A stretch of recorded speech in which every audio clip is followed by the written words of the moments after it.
Welcome to the Miscarriage Rebellion. I am Stacey June Lewis, lead of the Pink Elephant Support Network group counselling program Grief and Grace, and along with Pink Elephant's co-founder and CEO Sam Payne, through this podcast we will share the stories of many Australians who have lost their babies to early pregnancy loss. With evidence and empathy, we unpack the shame, blame and stigma and lack of support that they may face. This is a loss that has been silenced for far too long, and we deserve better. We are here to normalise the conversation and to make lasting change. In this Candid episode, we welcome Jacqui Maloney, who shares her journey through recurrent pregnancy loss and her dedicated advocacy in Western Australia. Jacqui recounts the devastation of her first loss, which led her to silence her grief by immediately returning to work. She explains how her losses disrupted her personal identity, leaving her currently childless, not by choice. Jacqui details the turning point that pushed her to share openly and advocate for change as the chair of King Edward Memorial Hospital Rose Garden Committee. This powerful episode explores the importance of safe grieving rituals and the urgent need to close the unacceptable care gap after women leave the hospital. To today's listeners, we have the pleasure of meeting Jacqui Maloney, who I have known through Pink Elephant's work for a number of years. Jacqui has her own lived experience, which I'll allow her to share with you today.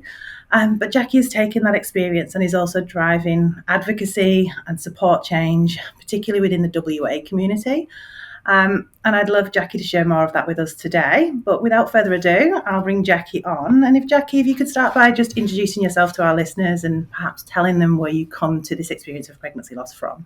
Sure, absolutely. Thank you so much for having me first and foremost. And okay, a little bit about me. My whole 20s, being a mother was just so far removed from my reality. It was not in my interest whatsoever, but the joy of milestone birthdays elicits a certain kind of response from women about where they're at in their life. And for me, that was my 30th birthday. And from then, it was almost as if everything was garnered towards becoming a mother. And when I got pregnant the first time, I just thought, it's a sign, it was meant to happen. I'd made the decision and now everything was aligning to make it so. And then to have experienced a loss quite soon after hearing that news and going through the doctor and all of that kind of stuff, it was weird that the time was so short, but the planning that I'd made for the future was insurmountable. And I feel for women, others who haven't experienced what we've been through don't get that element of it. They understand that you were pregnant and then you weren't, and it could be in quick succession that you hear that news. But I'd already planned 18th birthdays. Mm-hmm. I'd already started thinking about, how did I want to be a mother? How did I want to raise a child? We were in Perth at the time, which is where I'm from. So I had grandparent support. So it all just felt like it was supposed to happen. And the future had been mapped out. So it is the hope of that future and the excitement of that future that also is lost when you lose a baby during pregnancy. So there are so many layers to it that you only really understand once you've been through what we've been through. And it was just such a battle to get back on track. My hormones did not regulate properly. I was in and out of getting acupuncture at the time with someone, and she was just brilliant. But it was just like every month we kept trying, and I was a couple of days late for my period. You'd get all excited. You'd take a test. It would come back negative, and then literally that afternoon or the next day, you would get your period. And my mental health suffered big time. And it was just something I couldn't talk to anybody about. There was anger, there was frustration. I blamed everybody else. I think I went back to work 2 days after I got out of hospital. It was just a coping mechanism that I did not understand how to regulate. But I did get there eventually. And then 2 years later, in the same month, I fell pregnant again for the second time. And I was much further along this pregnancy. And so I thought, okay, great, my rainbow baby, my angel, my everything is coming. I can't believe this. This is so exciting. Still always that unnerving fear that something bad was going to happen. And I think as women who have experienced loss before, it is inevitable that you're going to feel but I don't want to get too excited yet. I need to wait. I need to wait to that 12 weeks, which I just hope that we can get rid of sooner rather than later, because I think it's not helpful to have this idea that we announce at 12 weeks. I think there's so much happens in those first 12 weeks that we need our army around us to help support us in those moments. But then I remember just having my ultrasound, and the previous scan had a heartbeat, and this one I just could not see anything moving on the screen, and I knew it. And I could not believe that this was happening again. And it's just been one of those, being part of a club that no one wants to be a part of is one of the hardest things I've ever experienced in my life. But I think we'll get to it very, very soon. What I've committed to, because of my experiences, I'll never regret having been through what I've been through because of what I'm creating on the other side of it. So Thank you for sharing so openly. Stacey's got a question, I can tell. I do, because I think we are going to jump and really focus on the work that you have so amazingly done from your experience, and I'm so sorry for your losses. But before we do that, I do want to hone in a little bit about some of the language that you used when you were explaining your story, and if you can give us, I suppose, some context and color about what that experience was like for you. I think as an actor as well, this is probably something that comes out quite innately, where we begin to tell story and our narrative begins to really start to influence elements of our grief, and can sometimes even put on further onset to the extreme or the extremities of the grief. When you say things like it's meant to be, or, particularly when you start to create a story about, okay, this is my rainbow baby, this one's coming, and we then start to now create further stories even in our loss, which is continued shock and surprise. How did you navigate that grief? Obviously we've got the grief of your experience and the baby, but then I feel like there's also a grief that a lot of people experience around this breakup of story and this belief in what you understand your story to be. yeah. I laugh at the fact one side of my family are Irish Australian and the other side are Greek. So we laugh at the fact that we were born breeders. And where my loss has disrupted my personal story is this idea of I should be able to. I'm meant to. I should be giving my mum grandchildren, because when I was first pregnant, I'm the eldest of 3 kids. So I was in line to do that first for her. And yeah, I think everyone around me was having kids. So there was this pressure around me that things were happening so easily for so many other people, but I was struggling big time to do the thing I'm supposed to do as a woman. And so that was also really, really frustrating as well. And then I think for me personally, I still am childless and not by choice. And so now it is wearing this identity and struggling with how society might slip up every once in a while. And I'll be playing with someone's children that I've never met before, and they're just like, so how many do you have? It's not even like how many kids, like, do you have children? It's actually how many do you have? And I have to sort of stop them and say, oh, I don't, but I just love kids. And so these identity shifts almost happen daily. It's like, do I want to risk going again? And I've had these discussions with my partner at the moment, and I think I have maybe one more in me. And if it just doesn't work out, then I'm tapping out. And that's been a really hard decision to make, because I've and even hearing through Pink Elephants and the documentaries that have come out, where women are willing to go to have a child is just the pain and the loss and everything that they've been through far outweighs what I've been through. So the determination is there. But for me personally, I have one more. And if it doesn't happen, I'm calling it. And so, but that choice has been weighed on heavily with people's expectations or what they want for me. They want me to be a mother probably more than I want to be at the moment, because they do see that warmth and that maternal instinct that I just have quite naturally. So the identity shifts are real, and they happen more frequently than I had hoped, but it's all part and parcel of this journey that we're all on. Yeah, they definitely will relate heavily in terms of the way that they feel about themselves, so that you don't know what you're going to get each day, right? You're putting yourself out into the world. You don't know who you're going to meet, what they're going to say to you, and how you're potentially going to be triggered. And one of the things that I say as well with our community is, yes, you're going to know how to handle that. You've got to have some kind of sayings up your sleeve that can help you if someone does ask those questions, but they can change as well depending on how your heart's feeling that day. Because some days you feel brave enough to lean in and say, actually, I'm really struggling right now, and that's not an appropriate question. And other days you might just say, no, I don't have kids yet. Like, it's completely okay.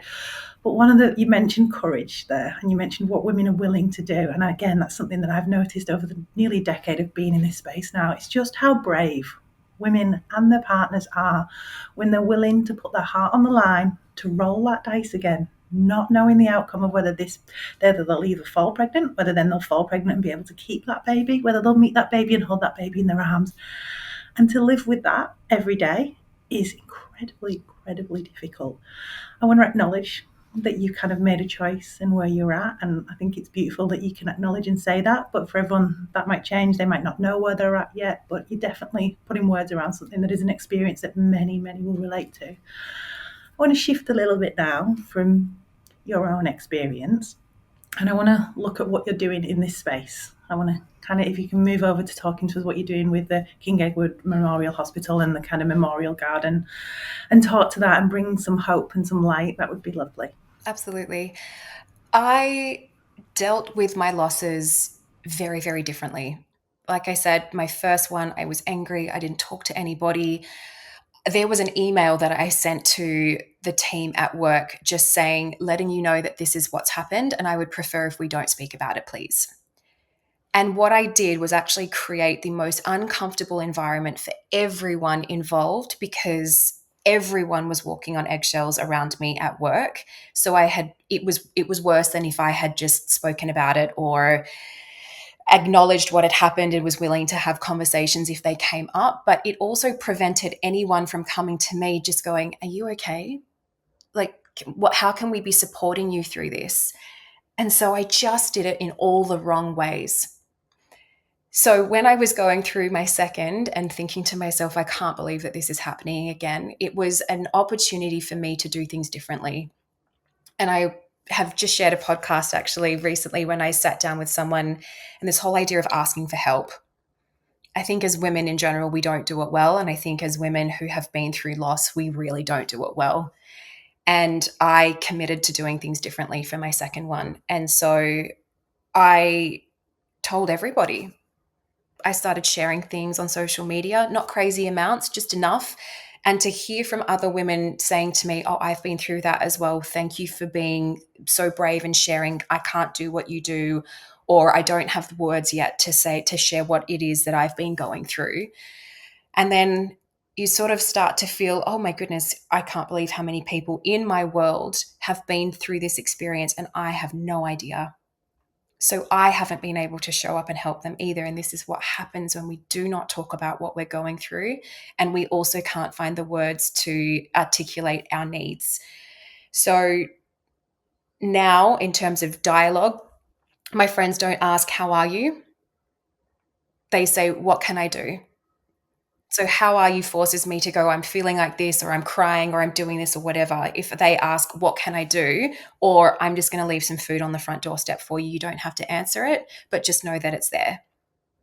My close friends have my due dates saved in their phones, in their calendars, because both of my due dates are in December and one of my due dates is Boxing Day. So really hard day for me, very much family orientated and love Christmas, but Boxing Day is an absolute shocker of a day for me. So my closest circle of friends have that date saved in their diaries, and I will get a text that morning saying, I know that this day is going to be hard for you. I'm thinking of you and I'm here if you need me. Not, how are you? Let's go do something today. They leave the ball in my court to decide what it is that I need. But they know that they've done what I've asked of them, and enough for me to go, I'm supported, I feel seen, I feel heard. I can get through this because I've got my army around me now who know exactly what it is they need to do to support me best. So chalk and cheese between one and the other. And unfortunately, one of my closest friends went through a loss last year, and I helped her through that. And she sent me a message one day and she said, I can't believe that you've done this twice. And I can't believe how badly I supported you through both of them. She said, I would never have gotten through this if you hadn't been through this and been with me every single day doing everything that you asked of me. And I didn't get it. So we're so much closer now because of that experience. But it was almost heartbreaking to think how many other women are in the same situation that I have been in, where they haven't had the support from those closest to them, but maybe they haven't been able to articulate how they need that support the most, because unfortunately we can't read each other's minds, and no woman would understand what we've been through unless they've done it themselves. So that's been such a beautiful gift, I guess, if you can call it that, from my whole experience. But through telling people, I kind of got involved into, Sam, you just mentioned the King Edward Memorial Hospital in WA. Behind that hospital is a beautiful rose garden. And it was established in 1989 from the then chaplain, the beautiful Robert Anderson. And he knew he needed to do better by the families of Western Australia and what happened to the ashes of the babies that we lost during pregnancy. And so we estimate that this garden now holds around 45,000 ashes of babies from families of Western Australia. I have been part of the committee now for 3 years. I took over as the chair of the committee last year, and the goals that we have to make sure this garden remains in perpetuity to honor the legacy of our loved ones that we've lost, and it continues for generations to come, has become the purpose from my pain. And so it gets me out of bed every day. I think I've probably got about 3 meetings this afternoon, all to do with the Rose Garden and what we're hoping to achieve in the next 2 or 3 years. But it has helped me significantly with processing my grief. I will never get over my grief, but I will learn how to deal with it differently or better as I figure out the tools and the things that I need to do to get to a really beautiful place where I'm not being triggered every 5 seconds or a bumbling mess. So, yeah, it's the biggest gift I could have received. Jacqui, are you in contact with any of the other families and women that have been able to benefit from this rose garden? What kind of stories and experiences are you hearing from them creating ritual in different ways for themselves? Yeah. The garden is it's such a tricky thing, Stacey, because unfortunately not a lot of people know that this garden exists. It's kind of been this hidden little thing. It's been there in plain sight for, decades now, but unfortunately it just hasn't been given the love and attention that it deserves. And so coming on as in the committee and as the chair, the first thing I did was start a Facebook page. And because of confidentiality, I cannot go through the hospital to get the names and the contact details of those that, have been affected by loss.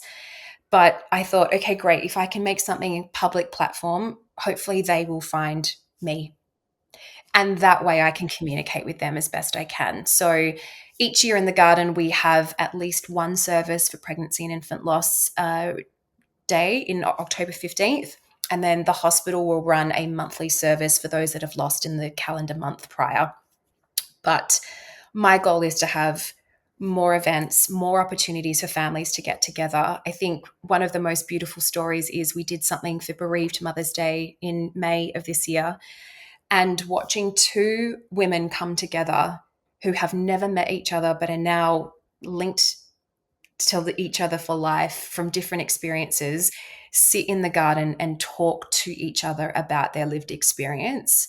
I burst into tears. I sort of had to run around the corner and hide it because that was not my moment. But that's when the difficulties just become bearable because of what we're making possible for other women. And it's just making sure that we are doing everything in our power, because unfortunately we can't change that this is going to continue to happen, unfortunately. So knowing that to be true, what can I do to just make sure that I'm delivering in a way that supports these women as much or as little as they need it?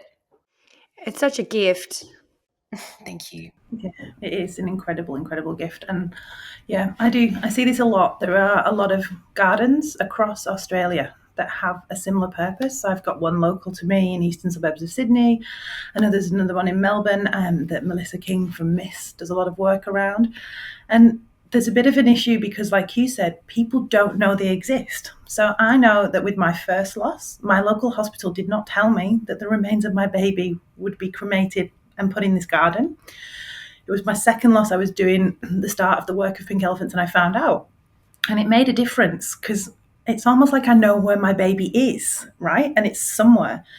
And then when I had my third loss, obviously I was much further along with the Pink Elephants journey and I'd been invited to already speak at these events that they have there as well. And the difference it made for me, I had a place to go to when everything was just too much. And I felt like I was the only one grieving the loss of my baby and I couldn't have the words to talk about it with some other people. But that was my quiet space that I could go to and I could quietly reflect on how I was feeling that day, why I was feeling this, what had been brought up for me.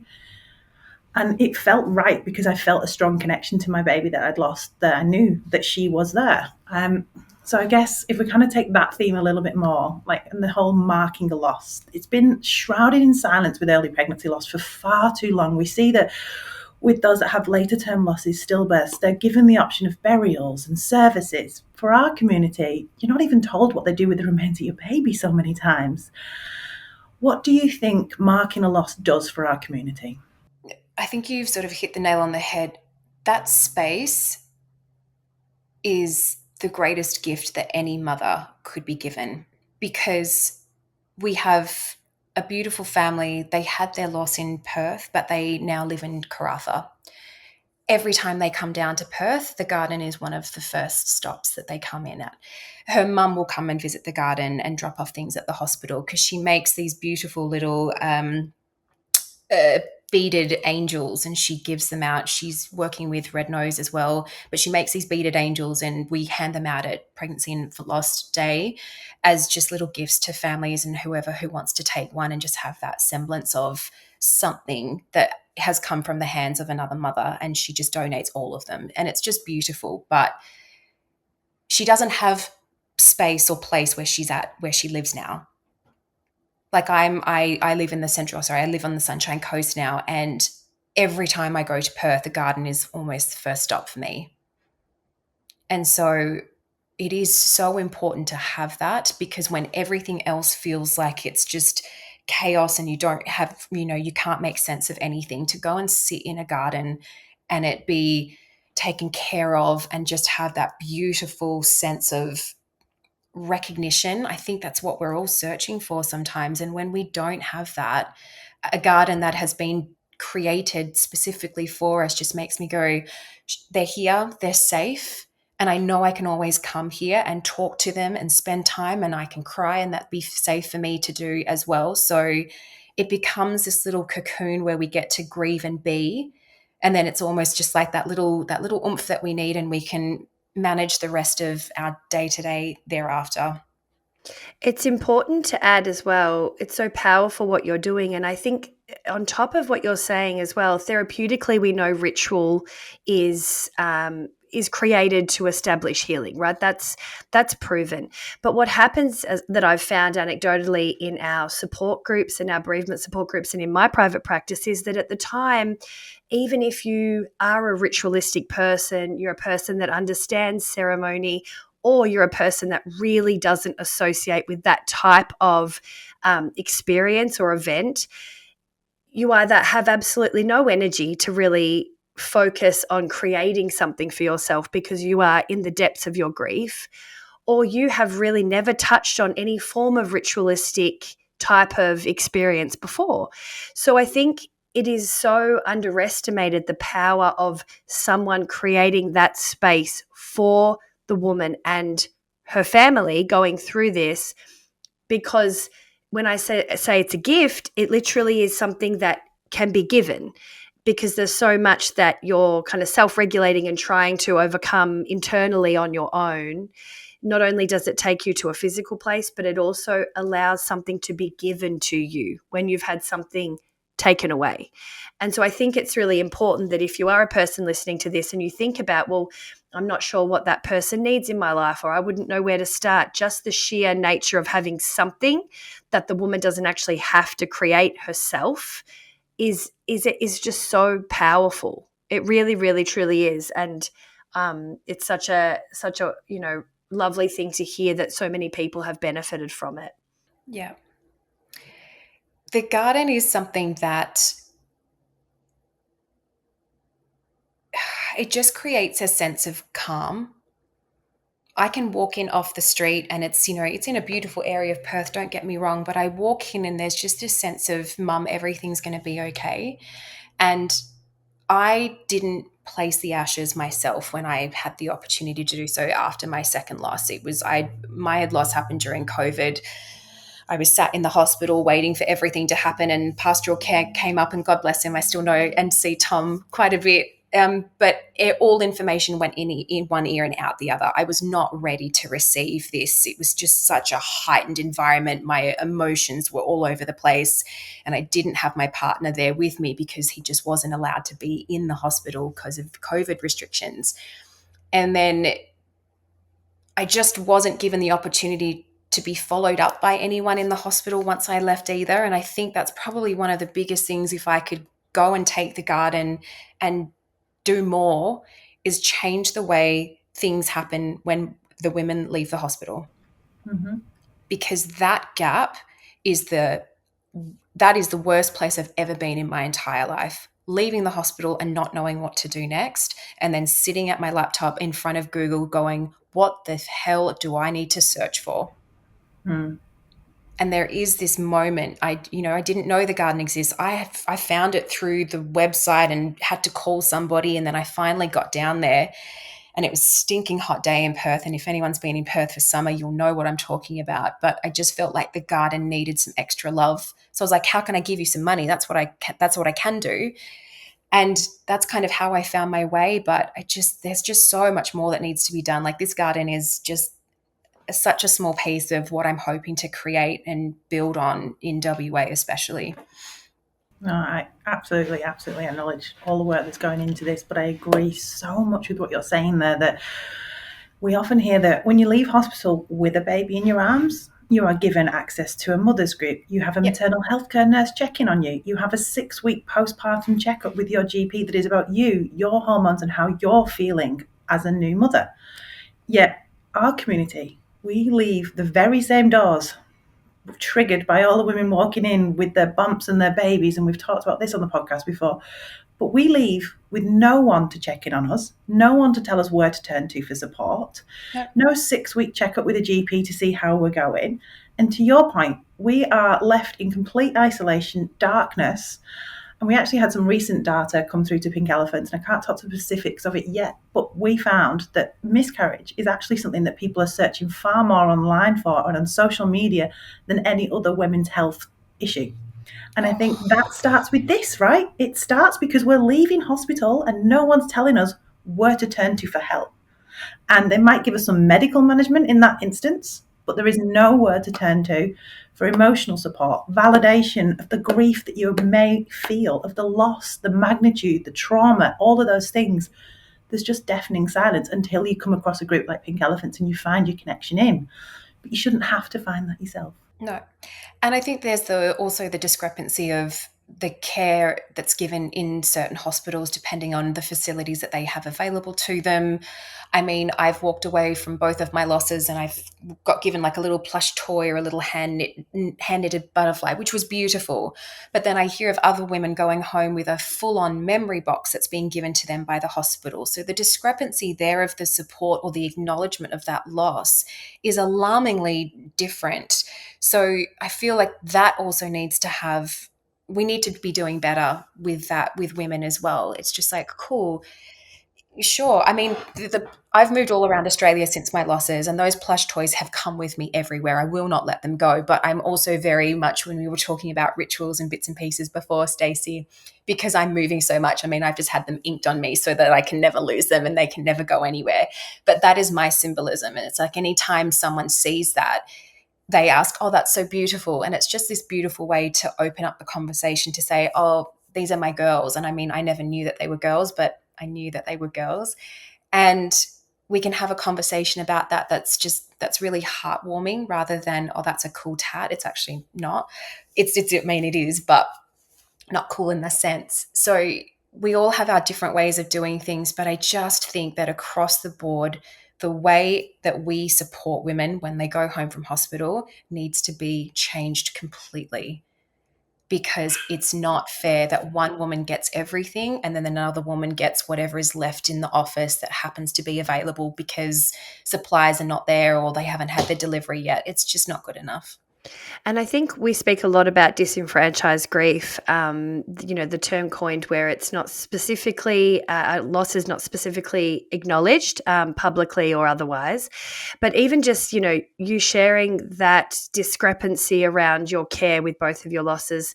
I had many, many losses, and it wasn't until my 6th or 7th that I got anything. And I remember at that late of the game, after experiencing so many and then having it kind of come at the end, it just really starts to continue to just extenuate that disenfranchised feeling about your own feelings. It's not just necessarily about this lack of consistency across the board of different hospitals and different women. It actually then can really start to contribute around the disenfranchised grief you have within your experience as a whole, because now you're getting inconsistencies as one person. And it's just very confusing and very unsettling to then think that one particular baby was acknowledged and so many weren't, and you feel very kind of disoriented with the whole process. So I think we need to remember that there are also so many discrepancies that happen in a woman's experience, going from not even loss to loss, but just even in the medical field. You can have one GP say one thing and, it's just so inconsistent. Yep. And I think, yes, we cannot control consistency across everybody's bodies and those things, but there are certain things we can manage consistently, which is what happens when someone, as you've both experienced, leaves the hospital without the baby they wanted. It's just it's pretty clear that there is a consistency available to us that we aren't engaging in, that could be really make a big difference for people. Yeah, I couldn't agree more with you, Stacey. Couldn't agree with you more. So how do we do that? How do we make that happen? Like, I guess that's the next step along the chain, because you get to chat to people inside the hospital. As part of the committee, I'm very connected to King Eddie's, and the staff have been wonderful in what their hopes and dreams and what they would love to be able to provide in terms of that support and a memory box, or what that aftercare process might look like. But they're overworked. There's no funding available to them for these sorts of things. They are so reliant on the generosity of charities and foundations, or, individuals. And we're all fighting for the same thing, but it just feels like we haven't planted the roots of this consistency and what needs to happen to make real change. And then from hospital to hospital, does it change? From state to state, does it change? It's just, there's so many variables there that we have to try and get on top of. And yeah, I feel for the women who never make it to hospital, because that's a whole nother layer of non-support. When I walked out of my first scan, the women had no idea what to do. I was in tears, and I still had to get follow-up to confirm that there was no heartbeat. So they didn't know what to do. So their level of training and their skill in this area was so severely lacking that I just put my sunglasses on, and all they said to me was, "Don't worry, you don't need to go back to the front desk. You can just go to your car." And so I thought to myself, well, what happens when I get to my car? What do I do now? Like, what are my instructions? I'm an actor. Give me instructions. and I'll do them. But you gave me nothing. You gave me nothing. And so that's where we feel so helpless and trying to just scramble to figure out, what do I do next? And you shouldn't. There is no You shouldn't have to. Yeah, no, I completely agree. And we hear this time and time again. So, like, you find out via the sonographer, then you need to go to a GP. The GP needs to give you a referral to a hospital. Then the hospital can't fit you in. You have to wait till your turn, because they can only take so many, because they're under-resourced. I do want to add a little element of hope. There is work being done in this space. So Great. we are at Pink Elephants working with the federal government and the Department of Health, and they are currently, they have funded an external audit on EPAS clinics, early pregnancy assessment services. And part of that, one thing that keeps coming up in all the consultations that Pink Elephants has been part of, is this referral pathway. The fact that there is nothing given to women when they leave that hospital without their baby, and they need to be pointed to for further support. So I do have hope that this is changing. But for me, it isn't changing quick enough, because there's still 285, 300 women today who will leave hospitals across Australia without giving that support. And it's just not good enough. I guess one of the things that we love to do here is to try and think of the future, to try and give some hope. Part of the Miscarriage Rebellion is that. So I'd love to come back to you now and kind of full circle close this out with, if you had a magic wand and there was something that you could change for our community, what would that be for you? What would you look to change? Okay, well, my magic wand is actually halfway in mid-flight at the moment. So I think with the expansion of the garden, and this is something that I'm very, very excited to share with you on the podcast, but at the beginning of this year, I sat down with one of our local members in Western Australia, and she has been such an advocate and an ally for our garden for many, many years, having lived through something herself in her experience. And we sat together in the garden, and I basically just laid it all out. And I said, this is the dream, this is the vision, this is what I want to create. So the garden has been gifted by the state government of WA $320,000, which we should be receiving within the calendar month. So I'm so excited. We have just updated and put a beautiful new mural on the water tank there that the families, I mean, Stacey, kind of going back to what you said about the stories of families that I get to hear from and experience. There was a woman who jumped on the Facebook page. She's like, I haven't been back to the garden for 26 years. It's been 26 years since her loss. And she said, it's just so beautiful. Thank you. And I'm just like, okay, great. Well, then that makes all the difference in the world. But I'm going to take that and I'm going to keep running with it. So there is a bit of a gardener's quarters that's behind the garden.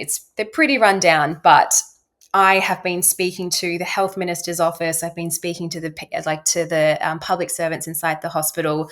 I'm getting that building if it's the last thing that I do. And we are going to raise money to turn that into a purpose-built trauma-informed centre for women who experience loss of a baby. And what we're hoping to achieve with that garden is we're actually going to take the ashes collections out of the hospital, because every single time I walk through King Eddie's, it's just reinforcing trauma again for me. So to think that people, like you've just shared, Sam, women are leaving hospital without babies in their hands, and then they're having to go back through that space to go and collect the ashes of those babies. Abso-freaking-lutely not. I'm moving it down into this building so that when the parents come to collect their ashes, they will see our garden just there through the windows and go, that is where your baby can live, however, for forever. So they can kind of just take from the building and then be in the garden.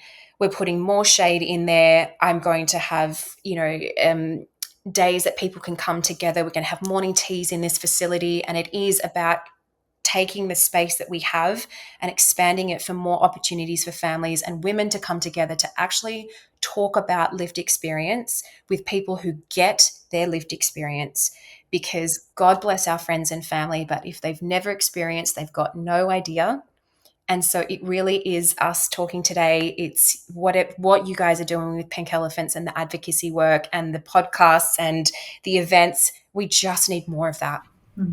It's just that acknowledgement that your loss matters. And so my magic wand is happening, and I'm really, really excited. And look, there's probably going to be lots of ebbs and flows in this. So watch this space, but it is coming, and I just can't wait to give that to families of WA. That warms my heart so much.